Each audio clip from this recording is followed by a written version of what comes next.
Autre question, on avance.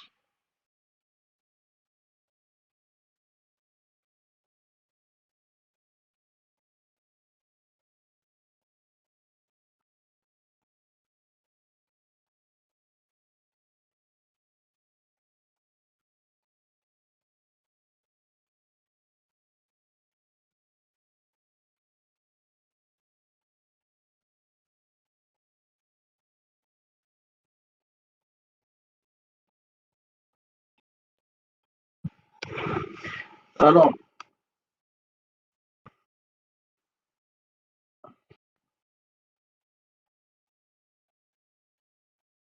je vais fermer tout ça.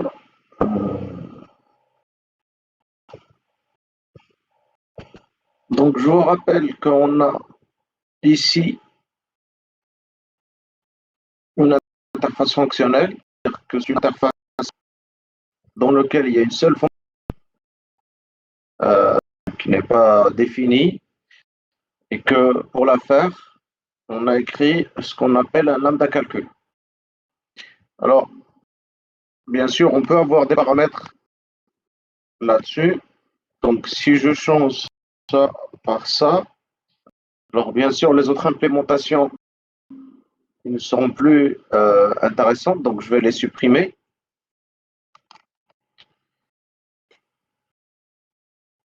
Alors, je vais l'appeler hop.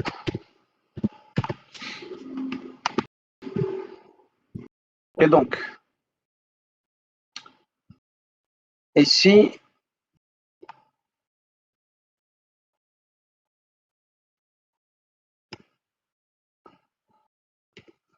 on a fait une fonction avec void juste pour voir. Ici, on a une interface fonctionnelle avec une fonction qui s'appelle hop, peu importe, et deux paramètres, A et B, ils vont nous retourner un paramètre. Donc, si on veut créer ici, on peut utiliser le même principe.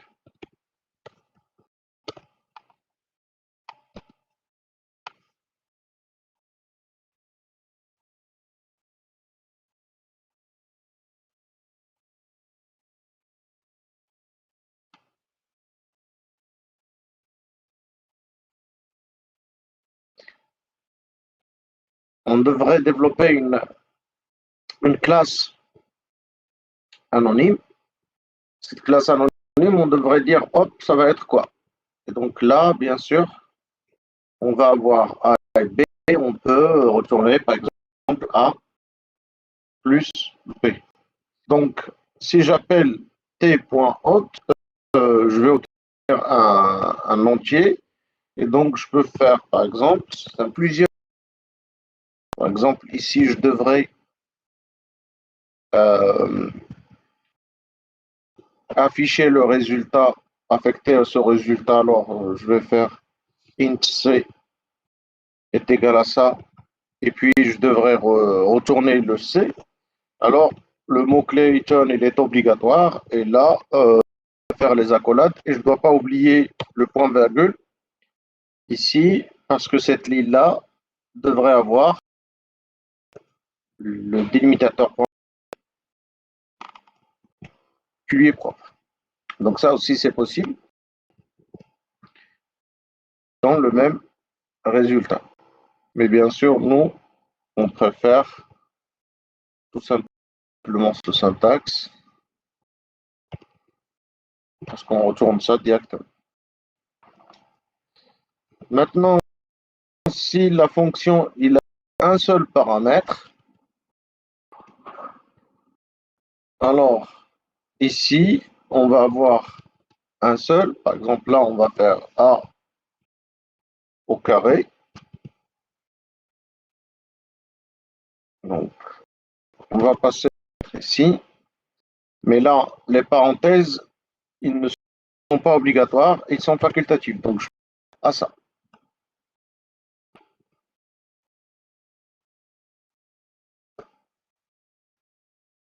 Et donc, si j'ai un seul paramètre des parenthèses, si j'ai pas de paramètres les parenthèses, elles sont obligatoires. Donc, pour dire qu'on n'a pas de paramètres. Au plus, on devrait avoir les parenthèses ici. Et pareil, si l'instruction, on va mettre juste l'instruction. Si on a plusieurs instructions, alors on va ouvrir la collade. Pardon. On va ouvrir la collade offrante, la collade fermante. Et à l'intérieur, on va faire les instructions qu'on a et on ne devrait pas oublier return pour préciser la valeur qu'on va retourner selon le type qu'on a.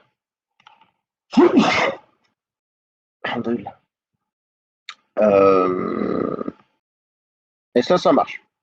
Alors,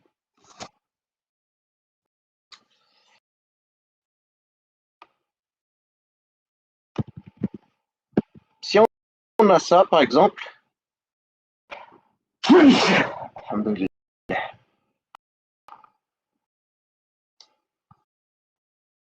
donc on n'a pas de système.out.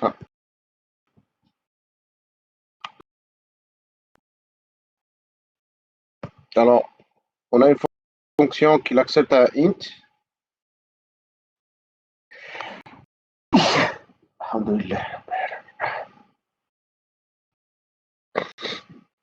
Désolé. Donc, si on a une fonction qui a et donc on donne à fichier, par exemple, ici on peut faire système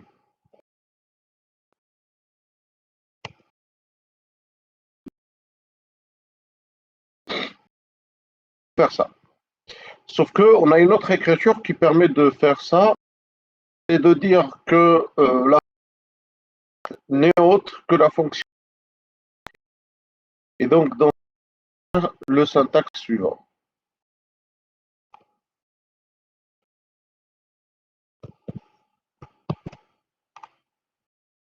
Et donc là je dis bah le T c'est la fonction hop et moi pour moi la fonction hop fonction println.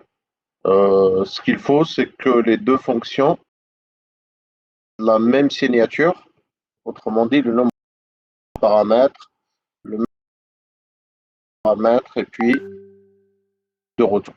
Donc ça,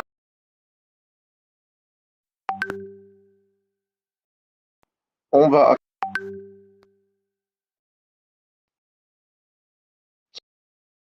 Ça va pour cette partie-là?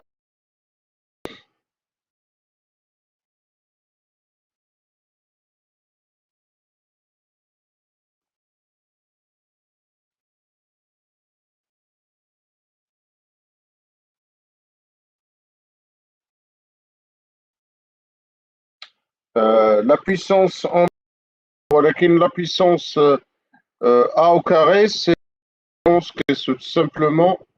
Alors, c'est comme ça. Si je me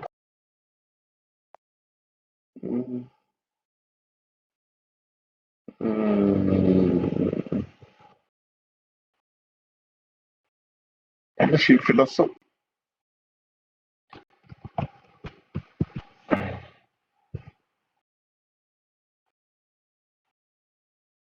Là, il fait décalage.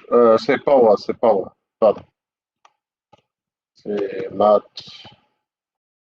Pardon. Vous avez raison. Mais je pense qu'il y a une autre instruction qui permet de faire juste le carré.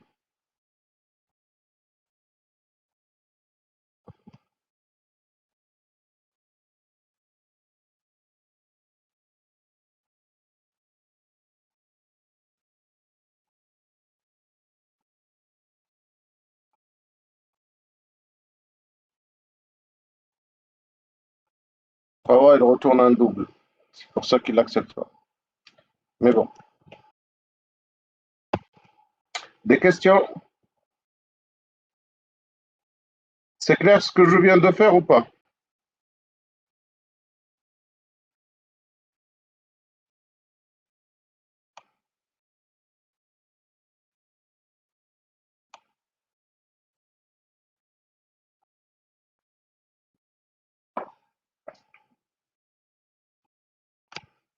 Une seconde, Shabab.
Allô?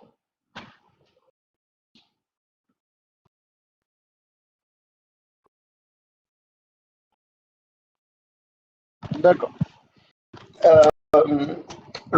En Java, euh, en dehors de ce qu'on a montré, on peut avoir d'autres fonctions.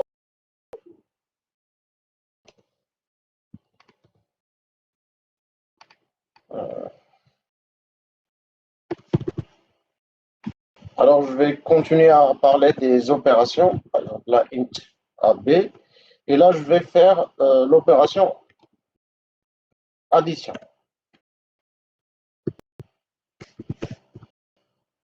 Alors, bien sûr, là, de fonction, le problème, c'est que ce n'est plus une interface fonctionnelle.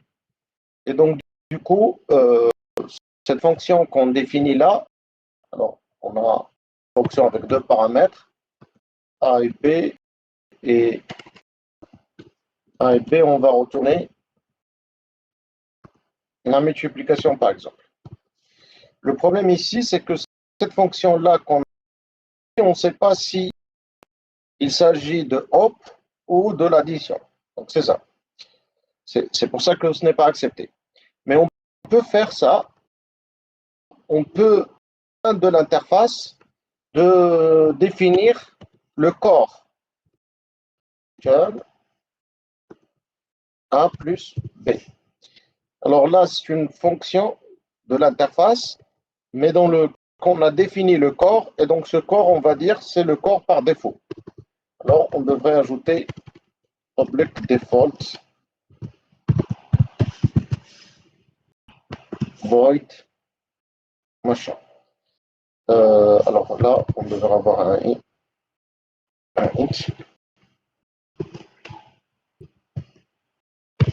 point vaincu. Et donc, une interface fonctionnelle, ça va être toujours le cas lorsqu'on a une fonction qui n'est pas définie, même si on a plusieurs fonctions et une implémentation par défaut. Alors, bien sûr, ici, alors, hop, il devrait avoir un int. Donc, bien sûr, là, on a la fonction hot donc, on peut lui donner deux valeurs, mais on peut toujours hériter cette interface et redéfinir cette méthode-là.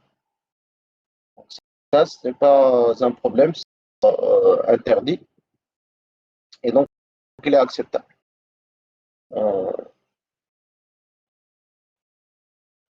Dans tous les cas, il faut savoir en Java 8, à partir de Java 8, la syntaxe default au niveau des interfaces est possible, permet de donner un corps de fonction prédéfini pour une opération. Et donc, comme ça, je peux appeler ça et afficher le résultat. Alors, je fais une parenthèse ici et je peux aussi appeler t.added avec, si on veut, 5 et 6. Et donc là, la première, il fait la multiplication. Là, la deuxième.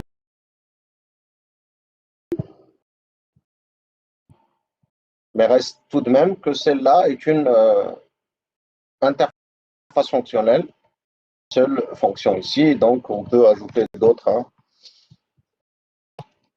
Si on a une calculatrice.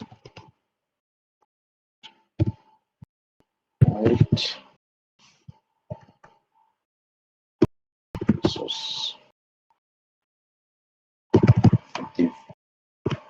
Donc, la notation ne retourne pas d'erreur, c'est-à-dire qu'on est toujours dans le cadre des interfaces fonctionnelles. Là, cette méthode-là, il va toujours remplacer la méthode hop. Et on peut utiliser les autres méthodes sans aucun problème. Alors là, 8, div. Là, on peut faire faire par exemple quoi?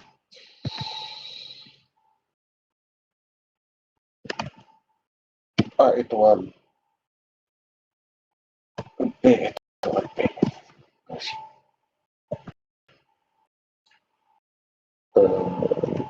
Et on n'a pas changé les opérateurs ici, apparemment. Donc là c'est la soustraction, la multiplication, puis la division. Ça devrait être. On va faire la division euclidienne. Je pense que c'est comme ça. C'est bon. C'est comme ça. Et donc, on a les résultats. Ça va pour cette partie?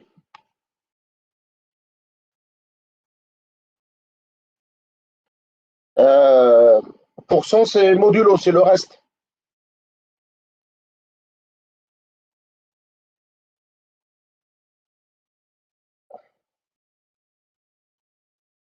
Alors, les interfaces fonctionnelles, ils sont tellement importants. On a pas mal d'interfaces fonctionnelles Java. Donc, l'API Java, on a déjà certains API qu'on utilise, certaines interfaces fonctionnelles systématiquement. Alors, on a je pense, une et on l'a supprimée. C'est la classe comparable, l'interface comparable.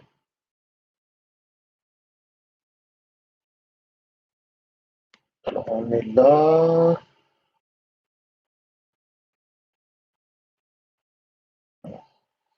C'est haut.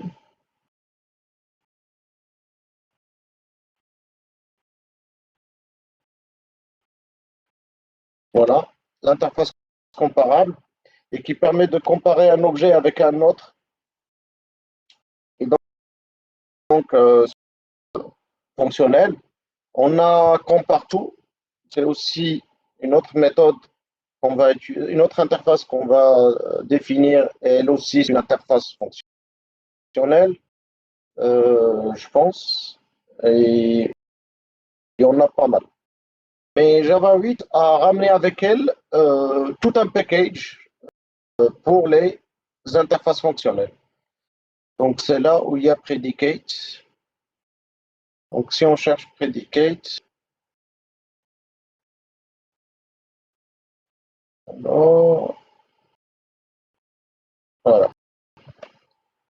Si on cherche predicate, on a tout un package qui est Java util.function qui est un package qui ne contient que des nouvelles interfaces fonctionnelles. Donc, je vais le récupérer. Il est là. Et donc, on a tout ça comme des interfaces fonctionnelles. On va voir les principaux parmi eux. La première, c'est la méthode predicate. Alors, l'interface predicate va prédire selon un type. Alors, on va string. Et alors, les interfaces, l'interface predicate, il a une fonction T qui permet d'évaluer un objet. Il devrait retirer vrai ou faux les informations de l'objet. Et donc, par exemple, on veut garder, alors, on va lui donner un string et on va appliquer la fonction, il devrait nous retourner un boolean. Donc, un seul paramètre qui va être un, on va le noter S. Et ce qu'on devrait avoir, est-ce que ce S, il vérifie certaines contraintes ou pas? Par exemple, le count, length, length est supérieur à 3. Donc, on veut garder quoi? Les chaînes de caractères qui ont plus que 5 caractères. Et donc ici, si on veut l'appeler, on va appeler sysout. Et donc, p.test. Et donc, dans mon test, on va lui dire mot, par exemple, la réponse de ça va être supérieur à 5 ou pas. S'il est supérieur à 5, ça, il va me retourner true. S'il est inférieur à 5, il va me retourner false. Donc, je vais faire coucou, écho pour voir. Donc là, il devrait normalement me retourner true. L'autre, il devrait me retourner false. Je peux faire un autre predicate. Je lui donne toujours un string et ce que est-ce qu'il commence C ou pas. Donc, S, méthode des strings. Remarquez qu'on a là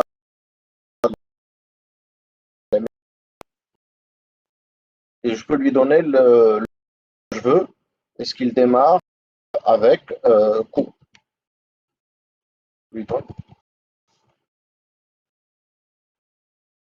Donc ici, si je fais ces deux tests, les deux, ils vont être positifs. Mais si je prends ça et je fais juste avant, donc true, true, false. Faire predicate pour n'importe quelle classe, même mes classes métiers à moi. Qu'est-ce que vous voulez qu'on teste?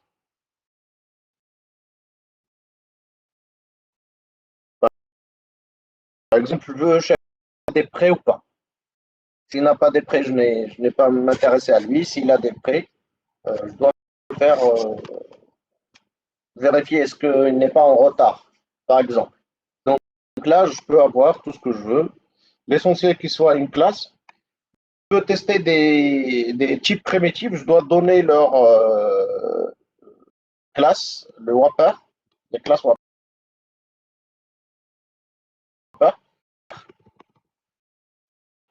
Et donc là, on va faire P I est égal à quoi? Je lui donne un entier I et je dois dire est-ce que le I est supérieur à 10, par exemple. Dans tous les cas, ce qu'on a ici, ça va être un test logique qui va me retourner une valeur true ou false, et c'est celle qu'on va appeler la méthode test. Et donc là, pour faire un exemple, je vais récupérer 2 à partir de là. Je peux lui dire, je veux tester 3 et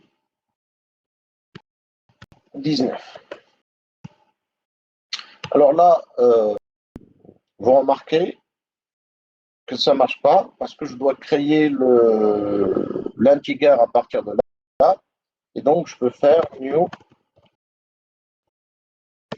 integer. Et entre parenthèses, je passe 3. Qu'est-ce qu'il a comme... Ah, pardon. Là, c'est pays. Cherche monsieur douche. Voilà. Et là, il va faire un truc qu'on appelle l'autoboxing.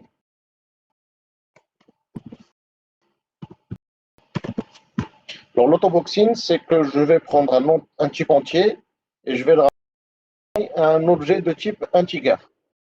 Bon, c'est ce qu'on appelle le boxing. Et on peut faire l'unboxing. Je vais prendre un objet de type integer et je le transforme à un type entier. Donc, c'est le mécanisme d'autoboxing que je sais faire tout seul. À un moment où l'autoboxing ne marche pas, mais je ne vais pas en parler pour le moment.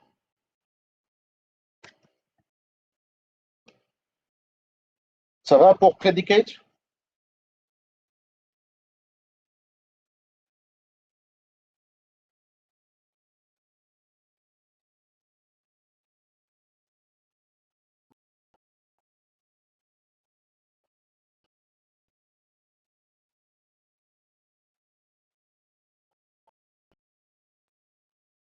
C'est bon pour Predicate?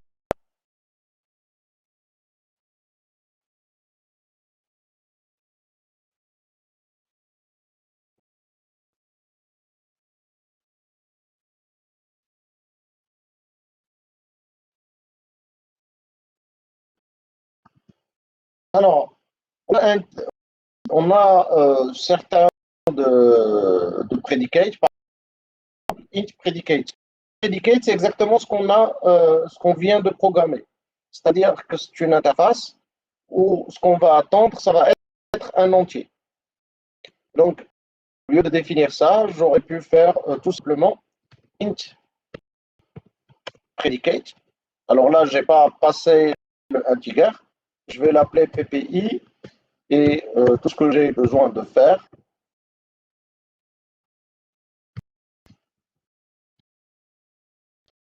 c'est ça. En int predicate, je sais que je dois passer ça à int et je dois voir ce que je veux faire avec le int.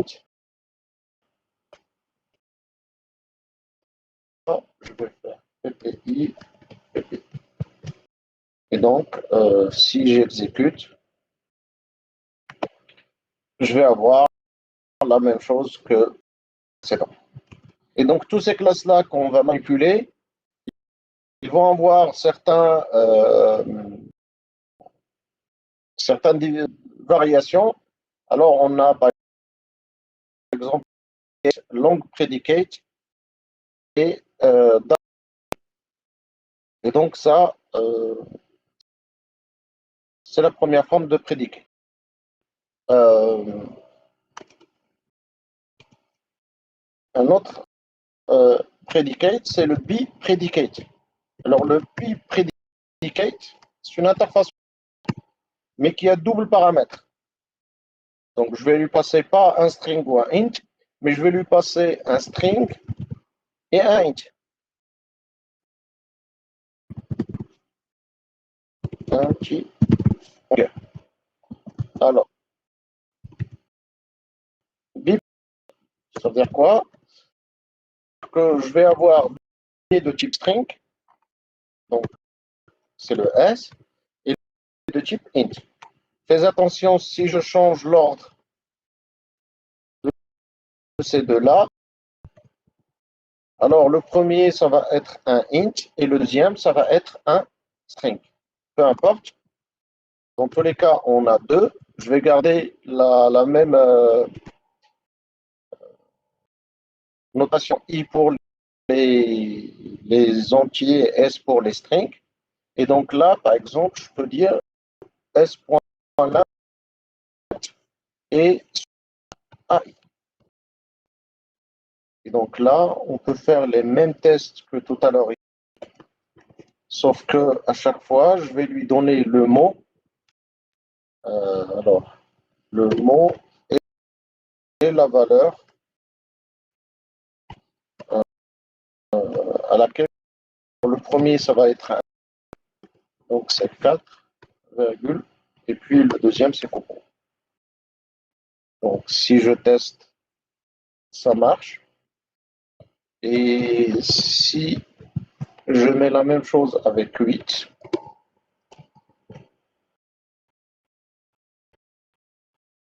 ça ne va pas marcher.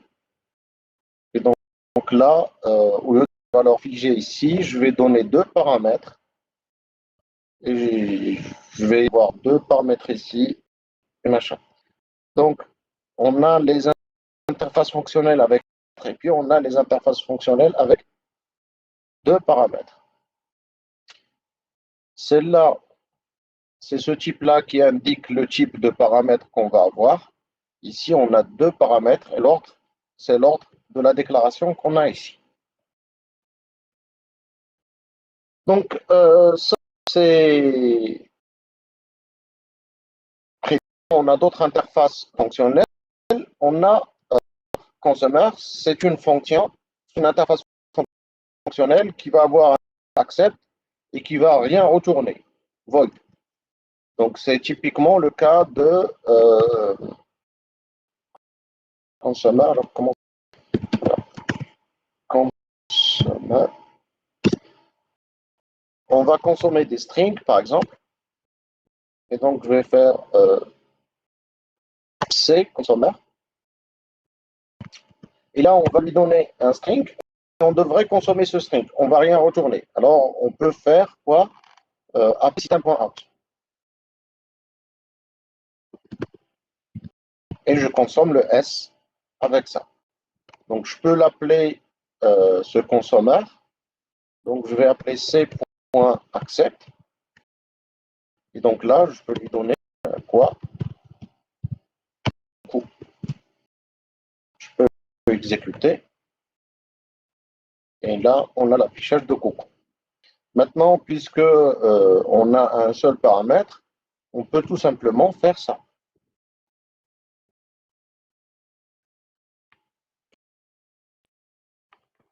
Et donc, je lui dis, la méthode accept du consommeur, ce n'est autre que system.out.println. J'exécute et ça va s'afficher.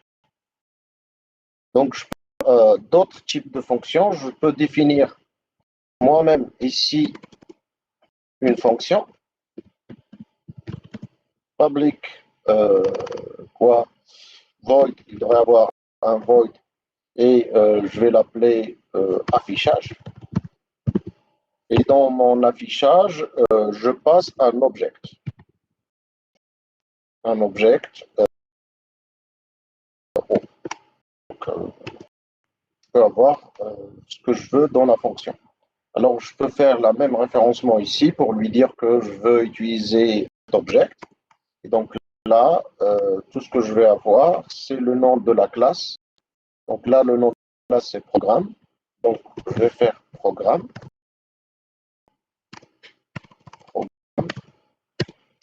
Deux points, et je vais lui dire c'est affichage.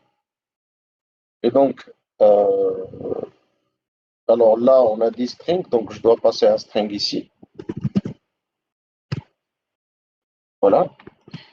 Et normalement, c'est bon.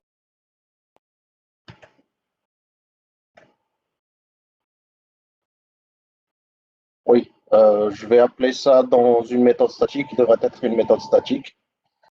Donc, je vais faire statique ici.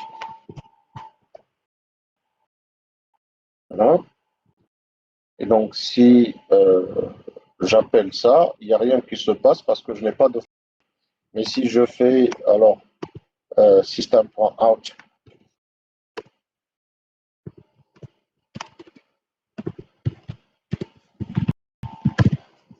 et je vais lui dire O.let,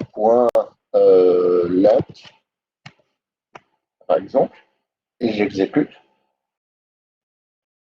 Alors là, ça va me retourner le nombre de caractères qu'on a ici. Puisque ce que je vais exécuter, c'est la méthode affiche. À chaque fois que j'appelle la méthode accept. Et donc, du coup, ici, je vais appliquer sur cette chaîne de caractères ça, et je vais l'afficher avec system.out. Alors, ça peut que cette fonction, il va avoir un if. Et donc, si le O.int est supérieur à 5, on va ou supérieur à 6, on va exécuter quelque chose. Je ne sais pas, system.out.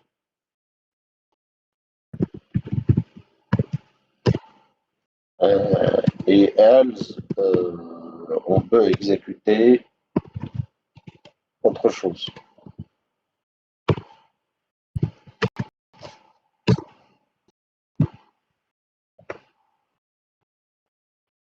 Bon, là, on va lui dire votre euh,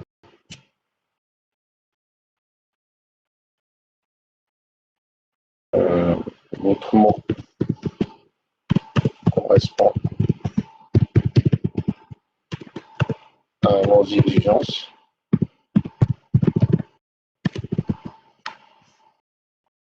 Ici, merci.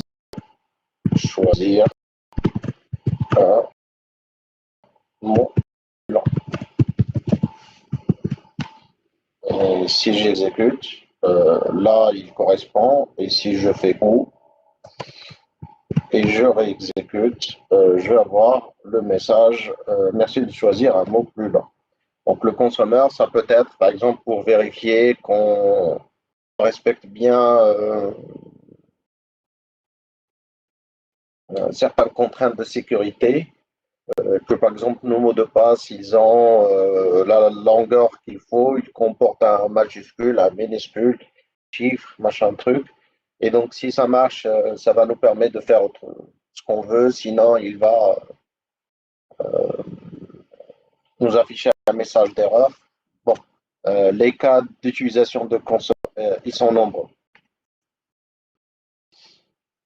Donc, consommeur aussi, on a int consumer qui consomme un int, double consumer, et ainsi de suite.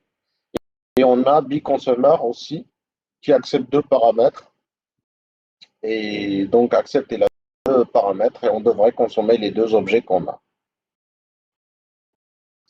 Alors, en dehors des consommateurs, on a function. Donc, function.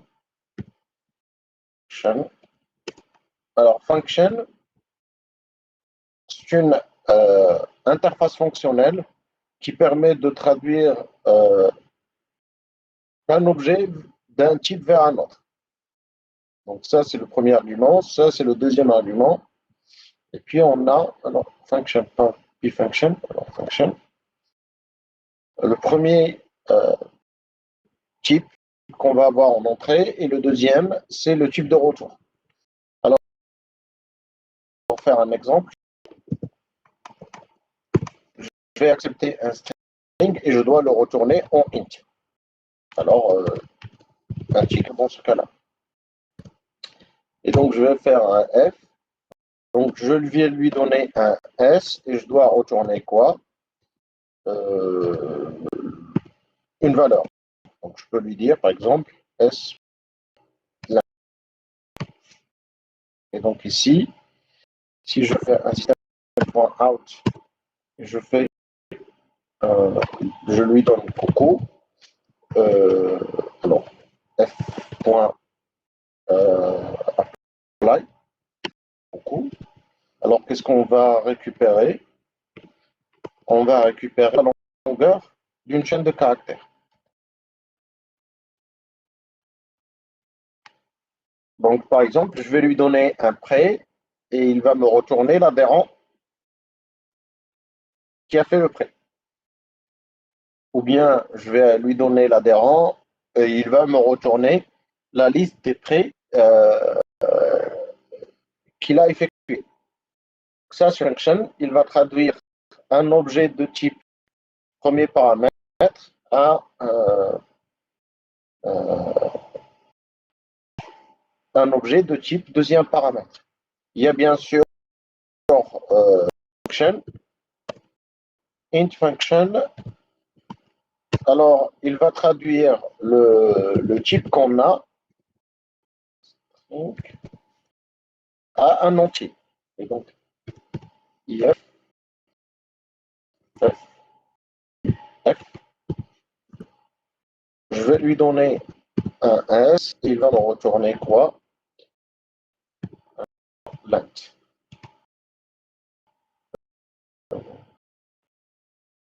S.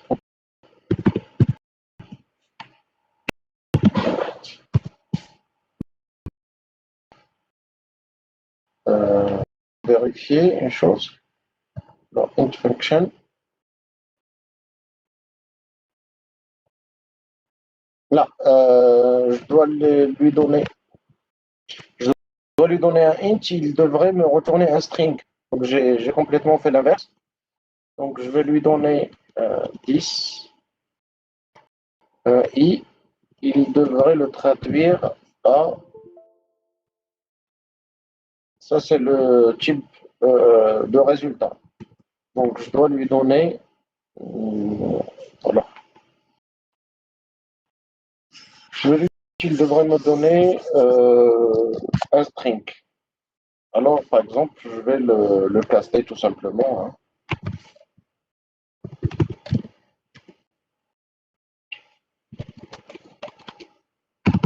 Je vais le caster avec concaténation, tout court. Donc, je lui donne le chiffre que je veux. Il va me retourner la chaîne de caractères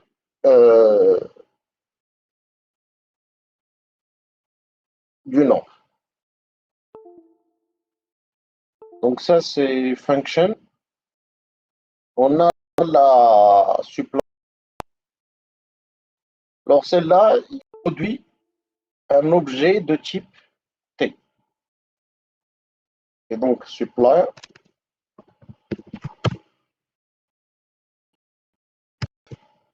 Alors, si on lui dit string, alors, SP par exemple, alors on va rien lui donner et il devrait me retourner quoi une chaîne de caractères, un string. Et donc, pour l'appeler, je vais appeler 6.out.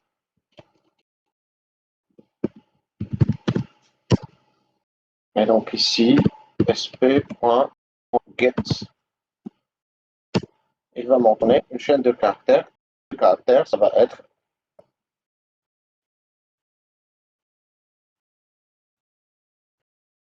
donc si je fais un sauvegarde d'adhérent, il va là-dessus.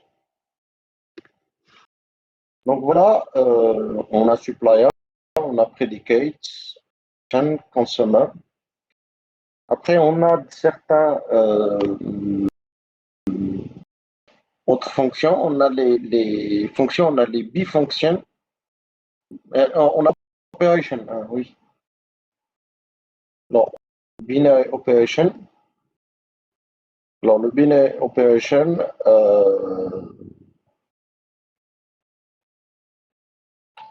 il y a une operation binary operation.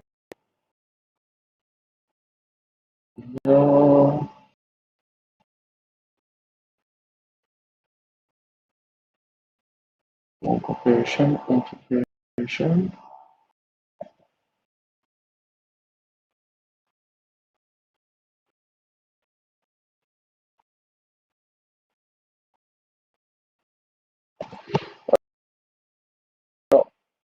Operation, c'est une interface fonctionnelle qui a un seul paramètre, le paramètre de résultat.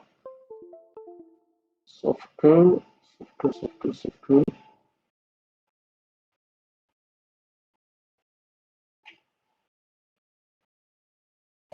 il y a quelque chose qui m'échappe.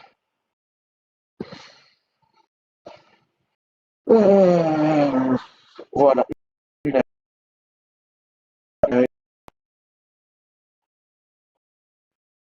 Voilà, une operation. Donc, il a la fonction apply. C'est ça.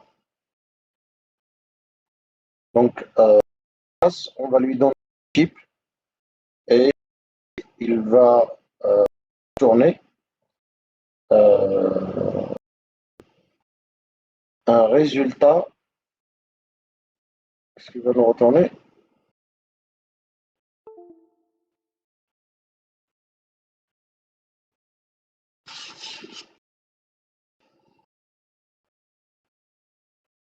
Ah oui. Une operation, on va lui donner un T, il va nous retourner un T.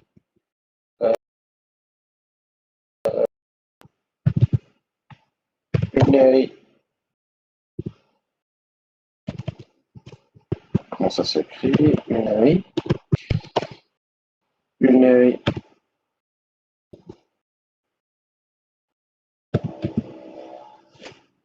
operation. Alors, je vais lui donner un string. Il va me retourner un string. Donc, si je fais UP, je vais lui donner un S.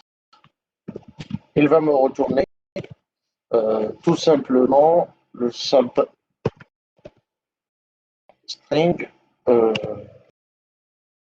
les premiers caractères depuis lui donner A4.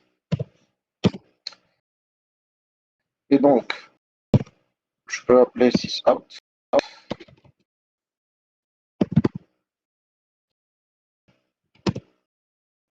Et donc, UP de coucou.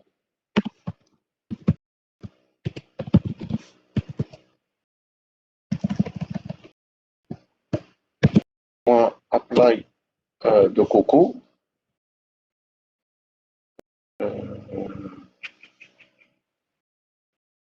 Voilà. Alors, lorsqu'on va exécuter, il va me retourner les 4 premiers caractères donc, qui sont là. Je peux faire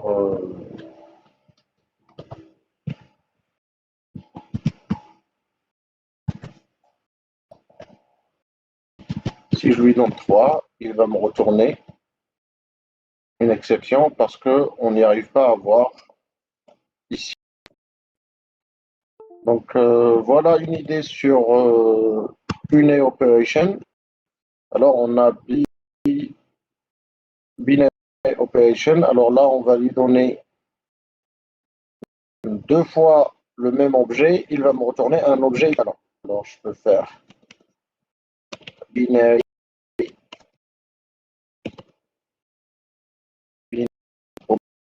operation.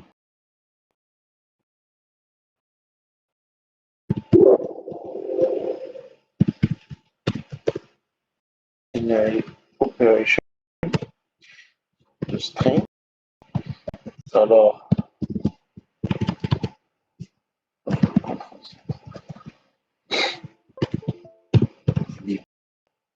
est égal, je vais lui donner s virgule t, ce qui va me retourner, c'est un string, et donc ça peut être s.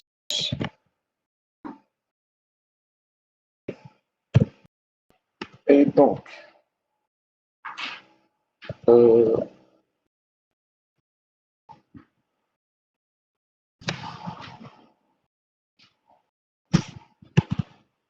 c'est quoi l'erreur?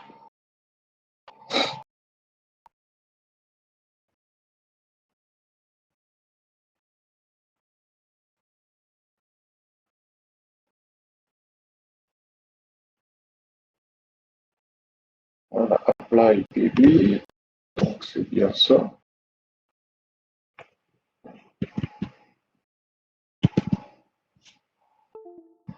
ST normalement.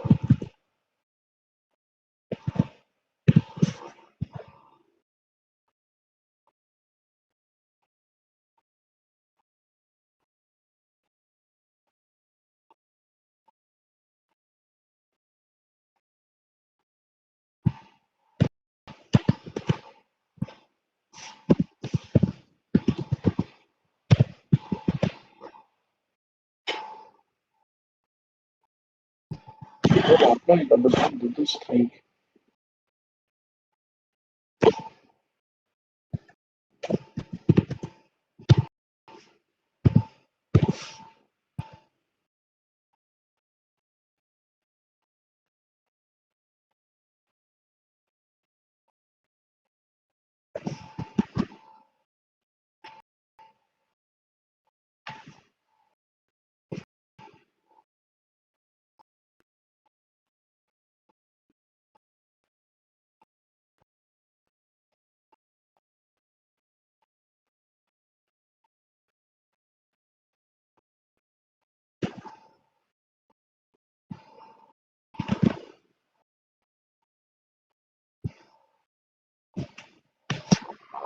Il ne faut pas annuler l'erreur. Ah, on a déjà fait bip, c'est pour ça. D'accord. Donc, je vais faire le renommer autrement. Donc là, il n'y a plus de problème. Et c'est quoi encore le problème? Caméra déclarée.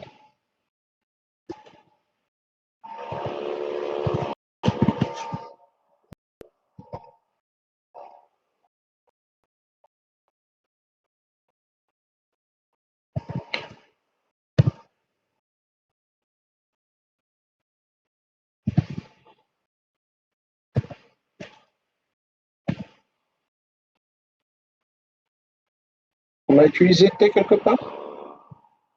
Ah oui, on a utilisé T pour ça. Alors, plus R.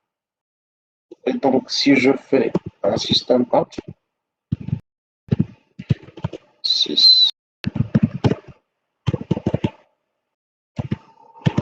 6 out, alors je peux appeler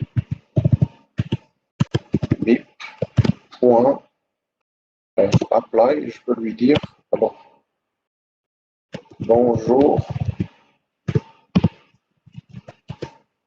ici,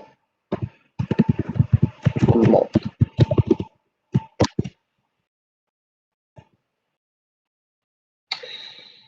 Oui, ça, il nous donne une exception, donc je vais lui ajouter un U pour éviter l'exception.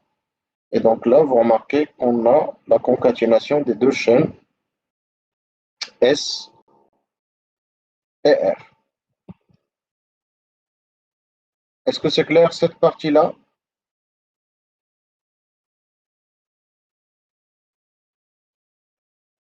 Quel F? Ici, c'est parce que on va prendre une chaîne, on va prendre un objet de type string et on va le convertir à un objet de type integer. C'est un mapper. Il va convertir un objet de type une instance de la première classe vers une instance de la deuxième classe.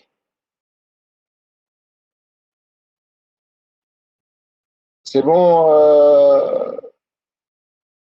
Hassan Din? Voilà. Donc c'est un convertisseur, un mapper. Est-ce que c'est clair jusque-là, ces fonctions qu'on vient de présenter?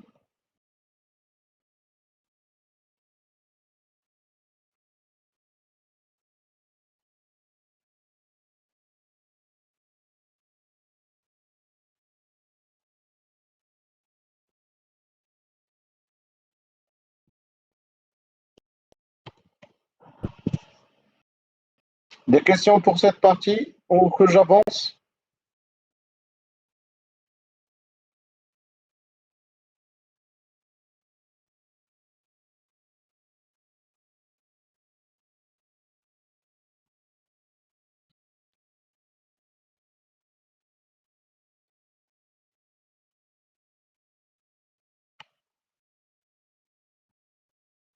Pas de réponse à Chabot?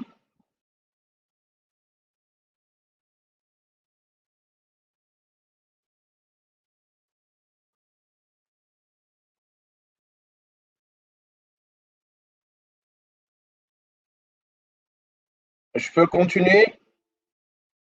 Je peux me faire moi là.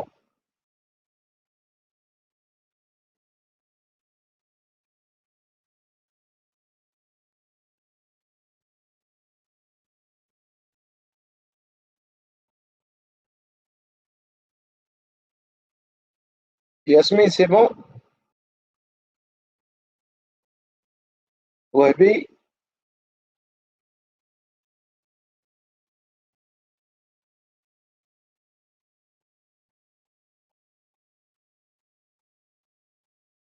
Amin,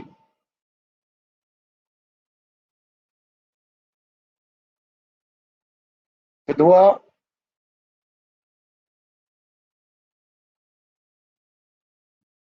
Alors, pourquoi tout ça? Parce que manipuler, je vais revenir vers mon application de bibliothèque.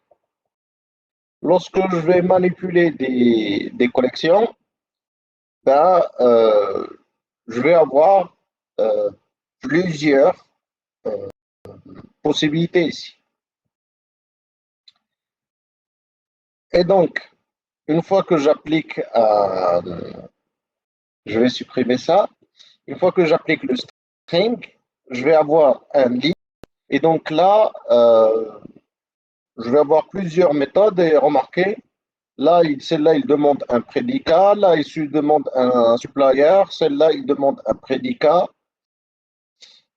Un prédicat. Flatmap, il demande un function. On va avoir map qui va demander un function. Reducer qui va nécessiter un binary opérateur. Puis qui va avoir un consommeur. Et j'en passe. Euh, for each qui va besoin d'un consommeur. Et là, je vais ouvrir une parenthèse. Ça, c'est à peu près ce qu'on fait avec un des outils de Big Data. Donc, dans le Big Data, il y a un framework. Donc, dans le Big Data, il y a un framework qui s'appelle Spark. C'est un des outils phares de Big Data et qui va manipuler des données en utilisant le streaming.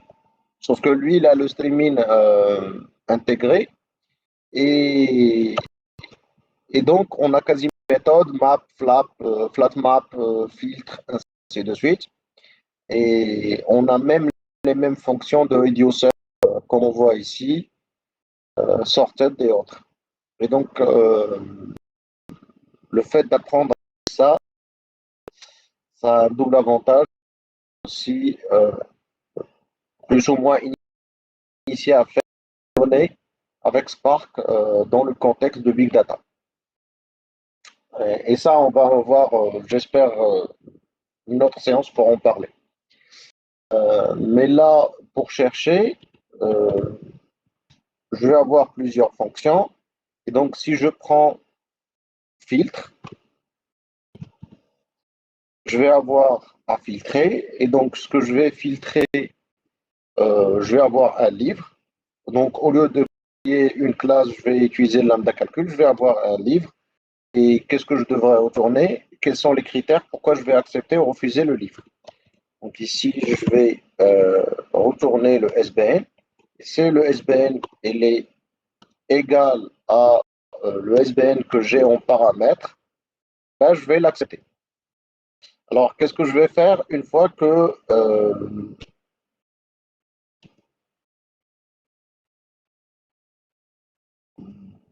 là, que l'objet est accepté?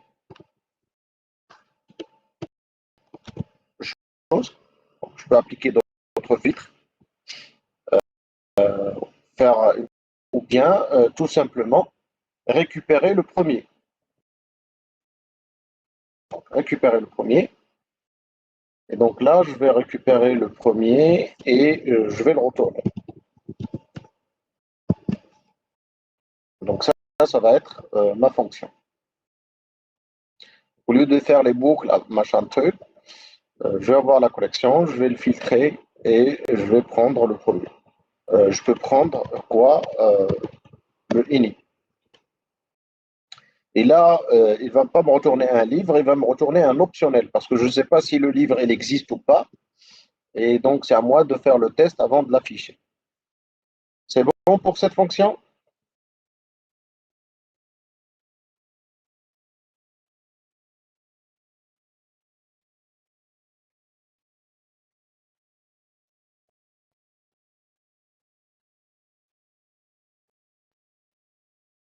Alors, je vais avancer.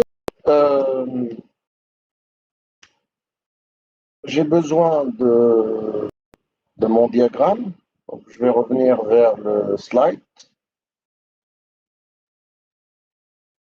On a mis dans formation. Je reviens. Et on est là.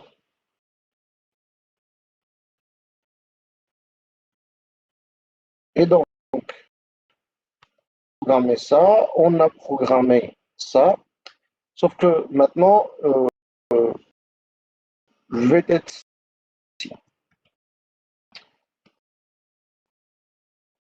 Alors, vous l'avez remarqué, mon livre, là, le catalogue, je ne devrais pas avoir les doubles. Et pour ne pas y avoir, obligé de tester ce qu'il existe ou pas avant. Et donc ça, c'est pas le rôle, mais on a collection qui permet de faire ça. Il s'appelle les sets. Et donc c'est dans Java utile.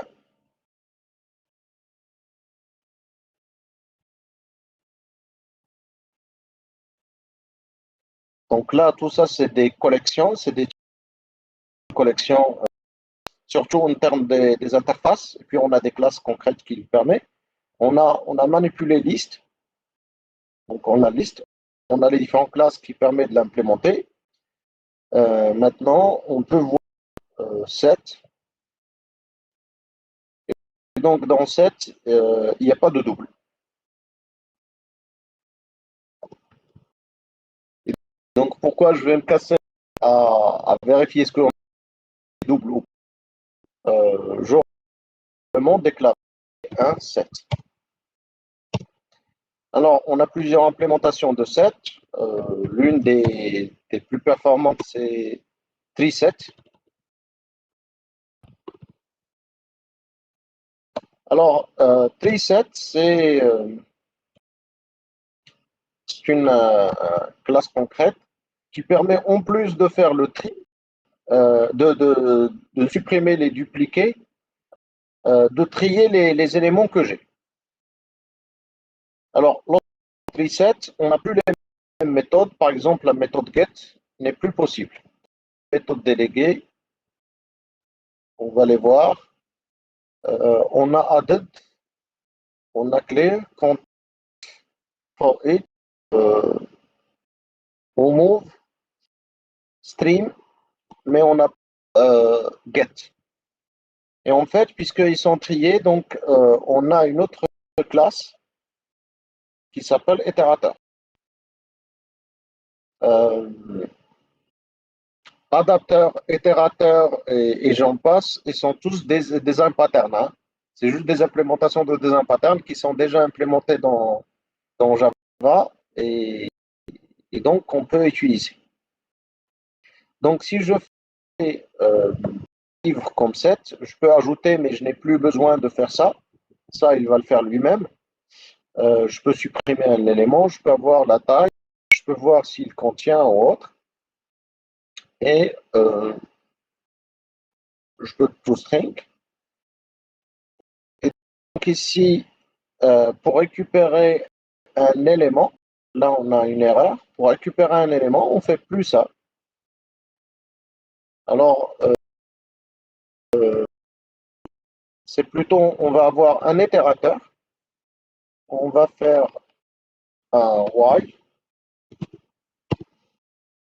et on va l'itérateur. Je vais itérateur. Je vais générer la fonction.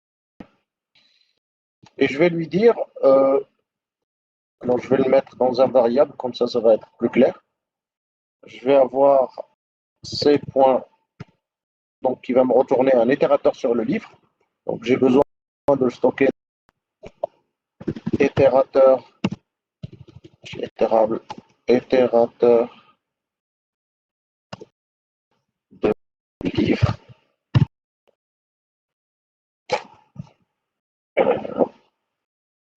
De livre. Je vais l'appeler IT. Il va recevoir. Et donc ça, c'est un itérateur. Mon itérateur, je vais lui dire,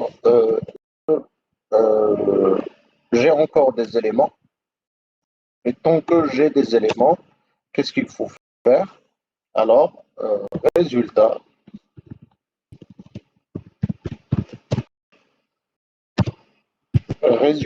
il va recevoir alors résultat qu'est-ce qu'on a fait dans le résultat? C'est un beau. Je vais mettre celle-là à l'intérieur. Je vais faire dans résultat, je vais lui dire get, next. Il va me retourner livre et ce livre-là, je peux voir est-ce qu'il est equals à L. Et donc, il va parcourir la collection. Et pour chaque élément de la collection, donc l'itérateur, on va récupérer l'élément, on va le comparer, est-ce qu'il est égal à L, et le résultat, on va l'afficher ici. Alors, il y a une erreur quelque part, je ne sais pas laquelle. Bon, là, on a la même chose. Ça.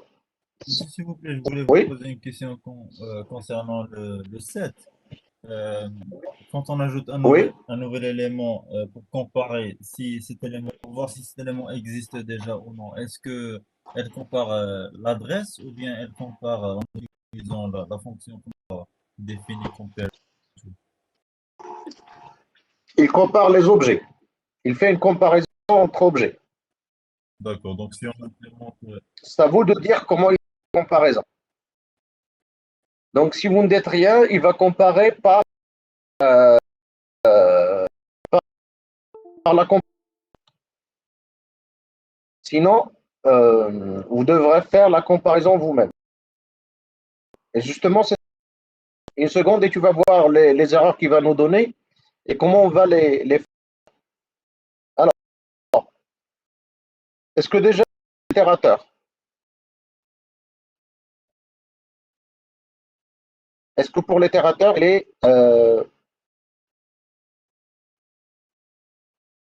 n'y a pas de problème?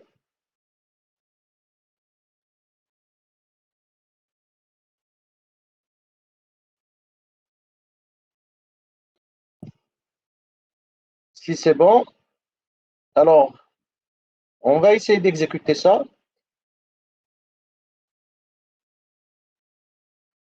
Euh, on va essayer d'exécuter plutôt exécuter.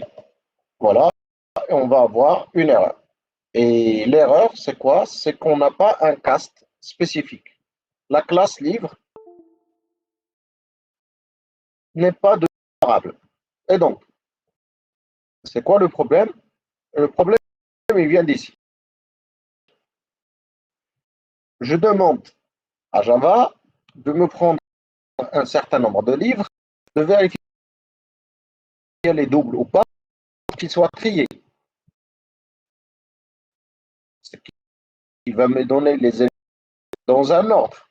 Donc, la question, comment faire l'ordre? Alors, la première façon de faire l'ordre, c'est qu'on implémente l'interface comparable.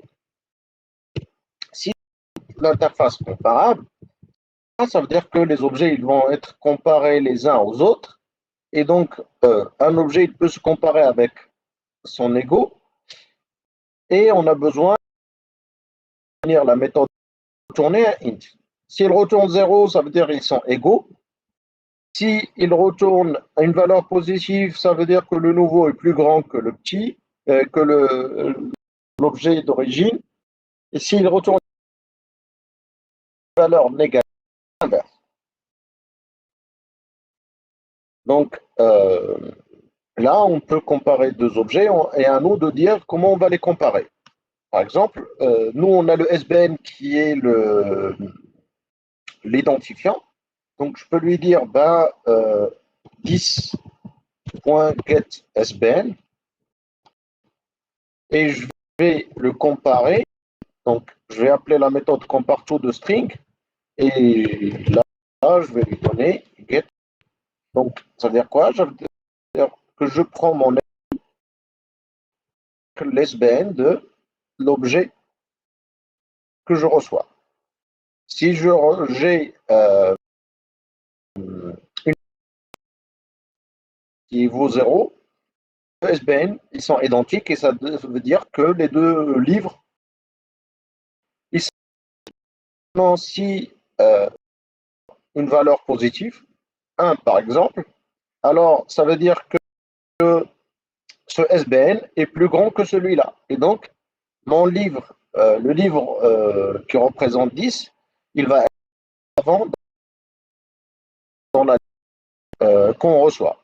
Maintenant, si la comparaison donne une valeur négative, -1 par exemple, alors que ça veut dire que le SBN de celui-là est plus petit que celui-là, et donc dans la liste, l'objet O, il va être avant l'objet courant.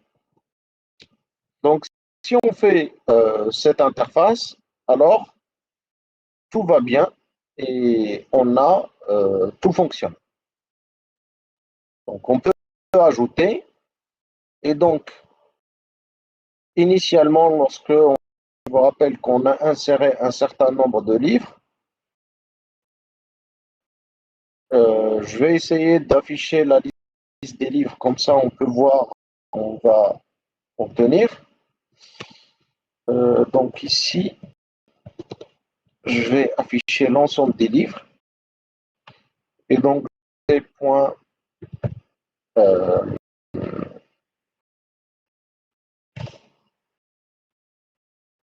puisqu'on a, donc, on retrouve le 7. D'accord. Donc, on devrait passer par le. Alors, on va faire while. Et tant que ces points itérateur point hasLect, qu'est-ce qu'on va faire? On va appeler un système point out c point c point. Mais on appelle tout simplement, on l'a fait dans toString. Je fais juste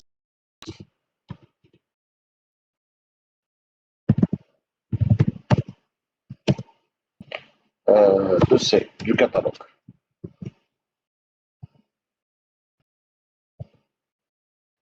Et donc là, vous remarquez, le catalogue, il possède 3 livres.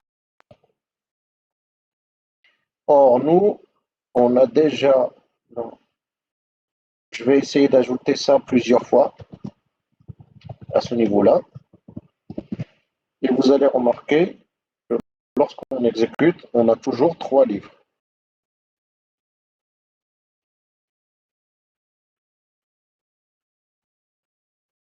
Donc là, on n'ajoute pas des livres, même si on ajoutait ça des dizaines de fois, ça va rester toujours 3 livres.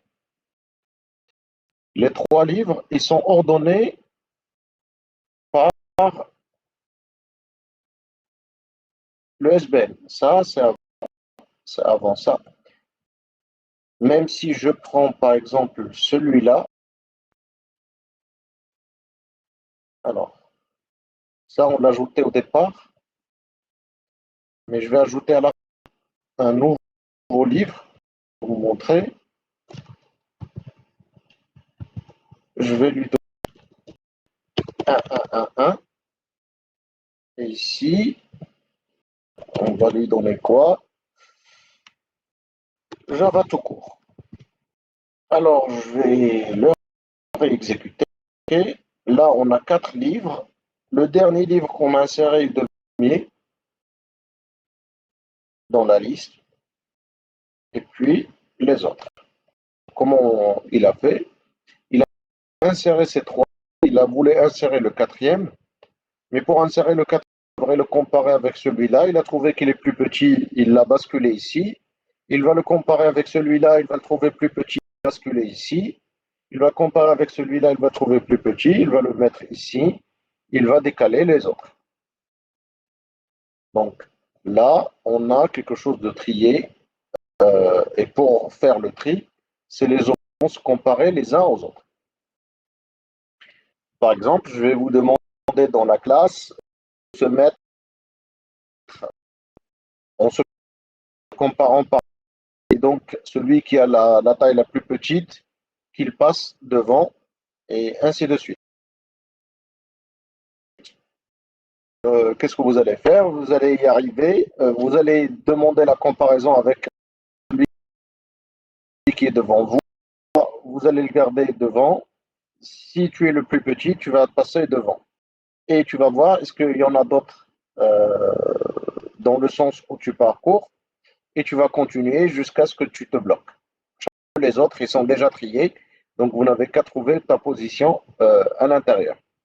Et donc tu vas commencer à partir du début, à reculer, reculer, jusqu'à ce que tu trouves celui qui est le plus grand que toi, et tu vas arrêter là-dessus. Là, on a utilisé un comparateur, ce qu'on appelle un comparateur naturel, en implémentant l'interface comparable. Mais je veux proposer un comparateur à moi, c'est-à-dire que on va déléguer cette possibilité de se comparer depuis la classe livre. Et donc là, qu'est-ce qu'on va comparer? On va comparer des livres. Et donc là, on va faire C, comparateur. Et donc ici, je dois créer une classe anonyme, mais vous savez qu'est-ce qu'il faut, je ne vais pas la créer. Donc, je vais utiliser plutôt lambda calcul.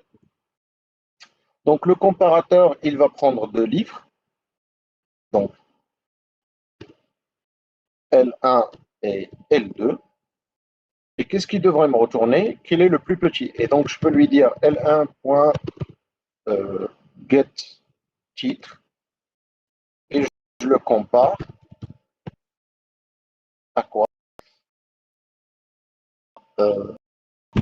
Get. Donc, ici, j'ai défini un comparateur spécifique. Prenons l'exemple qu'au lieu de se comparer vous-même et de se mettre en ordre, alors qu'est-ce que je vais faire? Je vais appeler le militaire responsable du groupe et je vais lui demander est-ce que vous pouvez les trier de moins jeune jusqu'à vieux. Et donc là, il va vous prendre, il va demander deux à deux, il va prendre vos de naissance, il va voir qui est le plus petit, il va ordonnancer. Il va prendre le troisième, il va le comparer avec le premier, le deuxième, jusqu'à ce qu'il trouve l'ordre adéquat. Donc là, on peut lui passer en paramètre au constructeur ici. Alors, rappelez que là, on a vu Java, programmé en Java, programmé en C et puis introduction.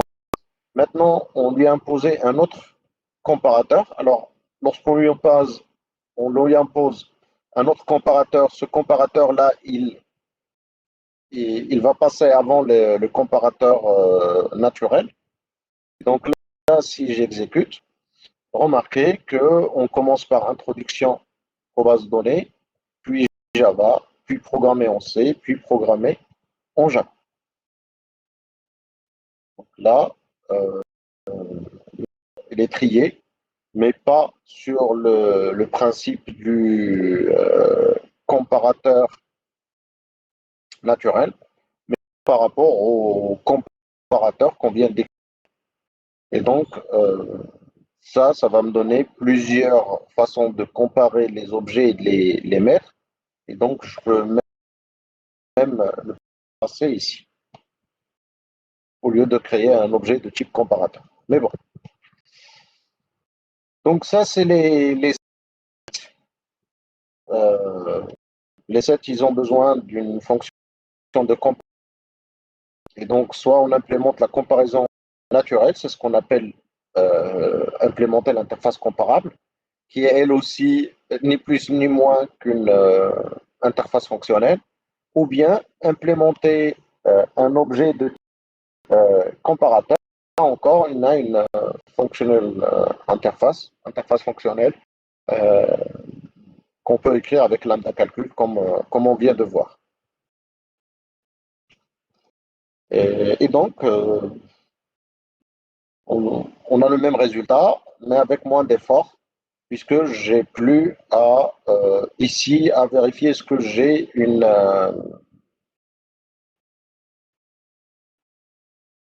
est-ce que l'objet il existe déjà ou pas. Et en plus, j'ai plusieurs comparateurs. Je peux appliquer plusieurs comparateurs. Le comparateur par défaut, le comparateur, comme je peux, l'élément par un autre ordre différent. Des questions pour 7. La grande différence entre set et liste, euh, dans 2, set n'a pas get, n'a pas la méthode get, mais plutôt vous avez un itérateur et que vous pouvez parcourir selon le comparateur. Parce que tout simplement, vous avez quelque chose d'ordonné. Des questions?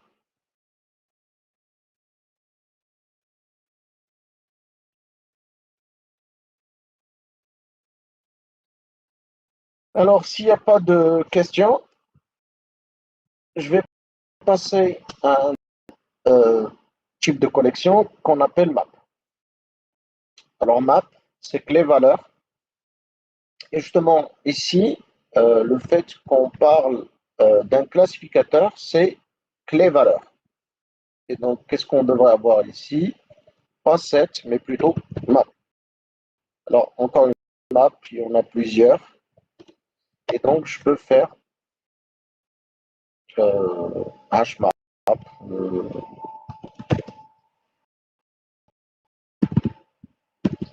hmap comme exemple. Alors, ce que vous devrez mettre en tête à, à se rappeler,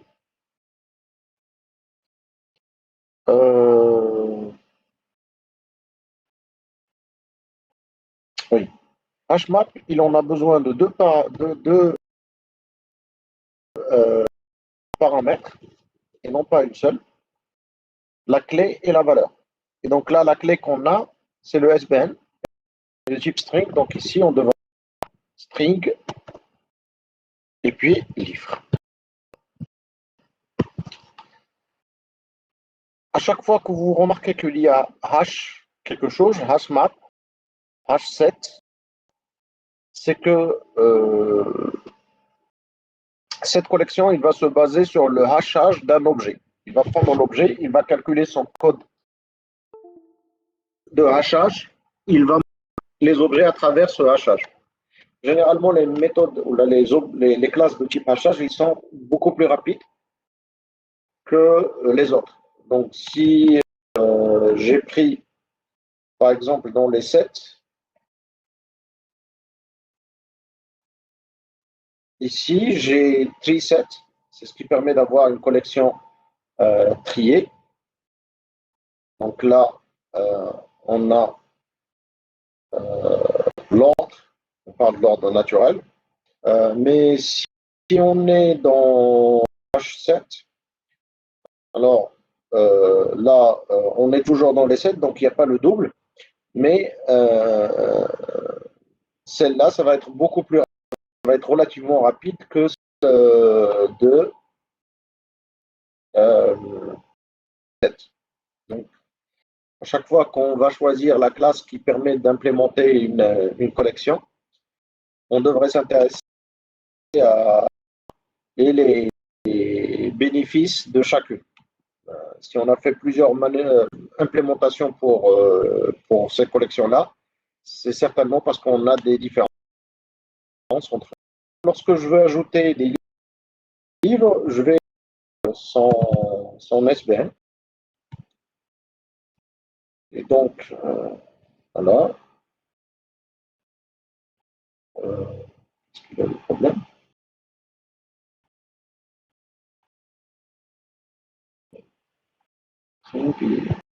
Oui. Je vais refaire ces méthodes-là.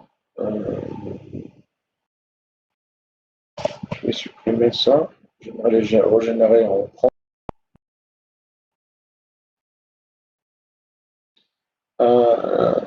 J'aimerais que vous faites attention que je prépare rien. Hein. Justement, j'aimerais tomber sur les mêmes problèmes que lorsque vous êtes en train de que en pratiquant, d'avoir l'habitude de pratiquer, que on commence à avoir la main et se rappeler de certains trucs.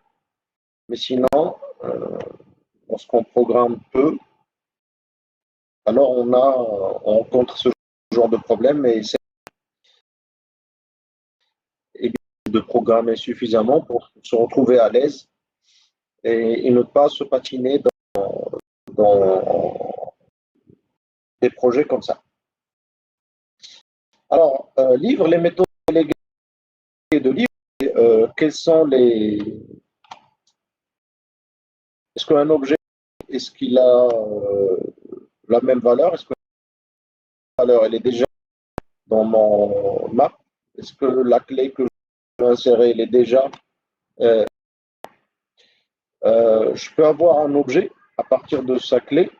Je peux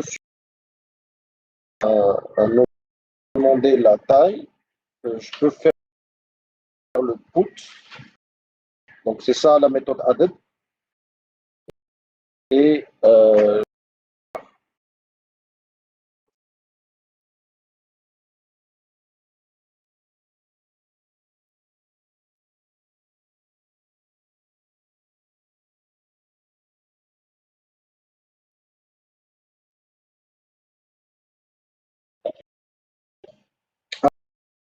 générer ces méthodes. Voilà, ils étaient générés pour moi. Et donc, pour chercher un livre, bien sûr, alors là, on va voir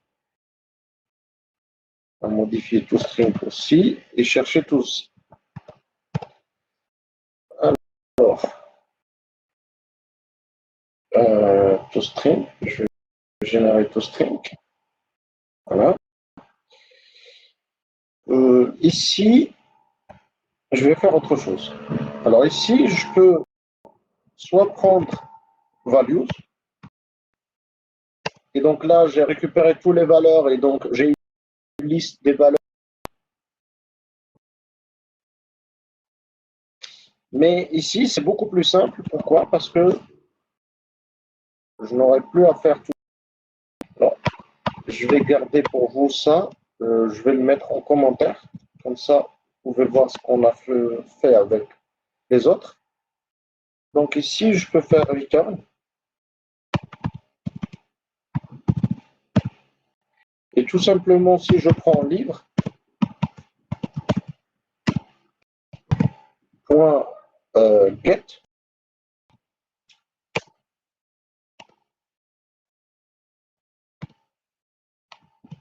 alors là, on n'a plus besoin d'un optionnel. Je peux retourner livre directement. Et donc, chercher livre, ça devient une méthode des méthodes, c'est la méthode get. C'est juste qu'on va la renommer ici par chercher livre. Donc, c'est ça ce qui est magique dans les maps, c'est qu'au lieu de programmer nous-mêmes cette méthode, là, il est déjà programmé pour nous. Et justement, c'est le principe de choix des collections. Donc, on va avoir quelques modifications. Donc, au lieu de added, on devrait. Et donc là, le L point, get SBN, virgule L. Donc, à chaque fois que je veux insérer, je dois faire ça. Je dois indiquer la clé et la valeur. La valeur, ça peut être une liste. Hein. Rien n'empêche que la valeur soit une liste. Mais là, on a la valeur, c'est ça. Ici, on devrait donner la clé. Alors, pour un move, on devrait donner la clé et ça va être supprimé. Donc, il ne retourne pas de booléen. Il va automatiquement faire la suppression là-dessus. Euh, pour added, on a dit c'est put. C'est toujours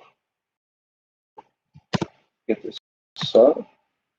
Ça, je vais le prendre en mémoire parce que j'en ai plein ici.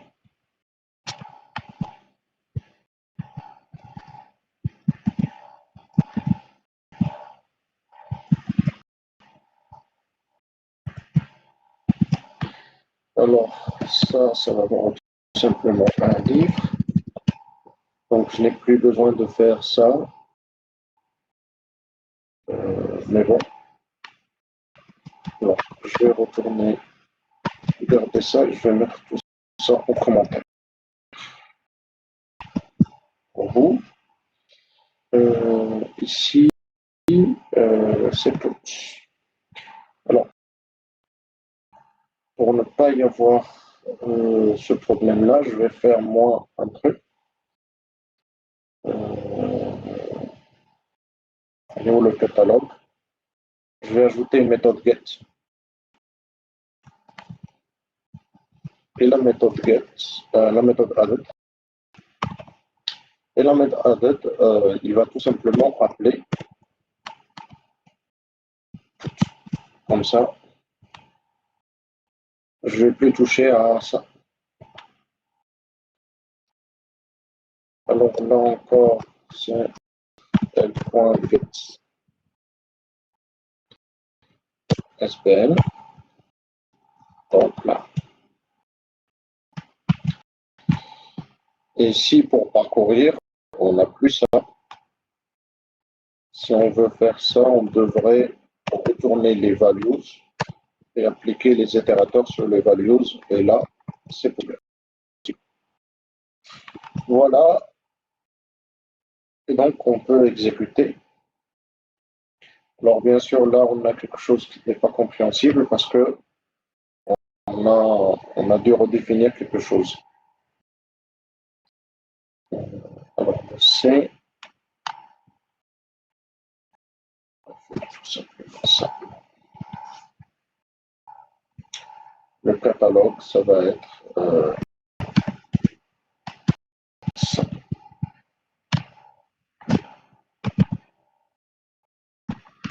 Voilà. Et donc là, on a la liste des livres qui sont dans le catalogue, il n'y a aucun problème. Pour chercher un livre, on n'a qu'à get.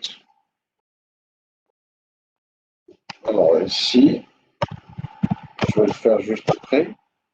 Donc c'est .get et je lui donne un nom. Je vais appeler la méthode search puisque c'est la méthode métier. On l'a appelé comme ça. Et donc ici, on va lui donner 1, 2, 3, 4. Et donc si on exécute, il nous récupère bien l'élément. Alors j'aimerais que vous faire attention. Je vais reprendre ça juste ici. Le 1, 1. Donc je vais afficher le 1, 1, 1 avant.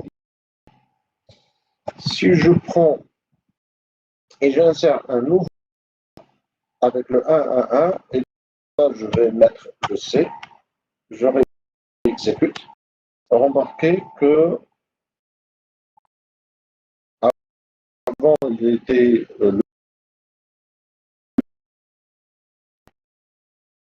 donc à chaque fois qu'on va arriver, on va être en. Donc il faut avoir des précautions là-dessus si on ne veut pas le remplacer ou si on veut le remplacer. Donc, on peut avoir des mécanismes qui interdisent de le remplacer si c'est déjà existant. Donc, pour ne pas écraser des anciennes valeurs qu'on a. Donc, ici, ça devrait être.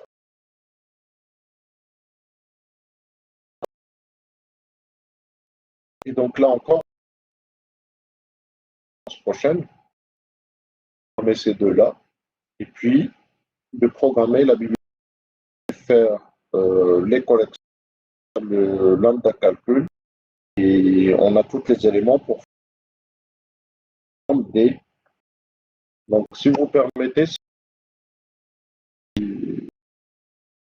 on va essayer de cette application utilisant ce qu'on a là-dessus. Des questions?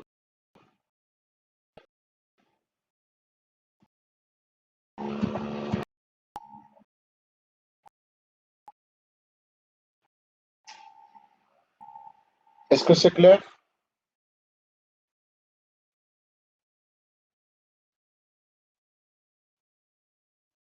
Chabab,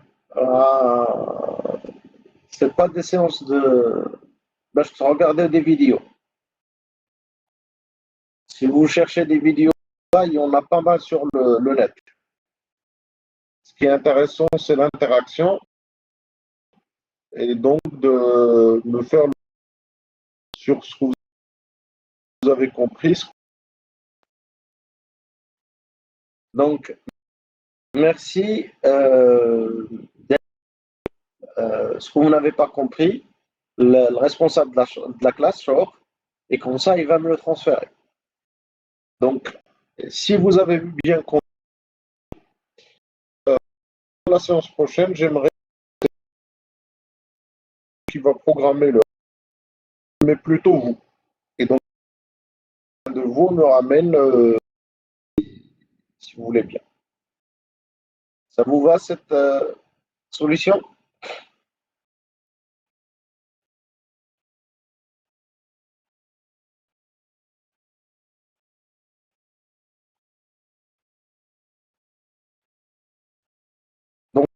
Donc, à Bakachor, essayez de collecter ce qui. Comme ça, on va avoir une liste de questions, on a des choses qu'on revoit. Et j'aimerais que chacun de vous programme l'application pour qu'on voit s'il a bien compris, s'il a encore des lacunes quelque part. Sur ce, je vous souhaite un bon début de semaine. Bon courage avec le cours suivant. Merci pour votre présence.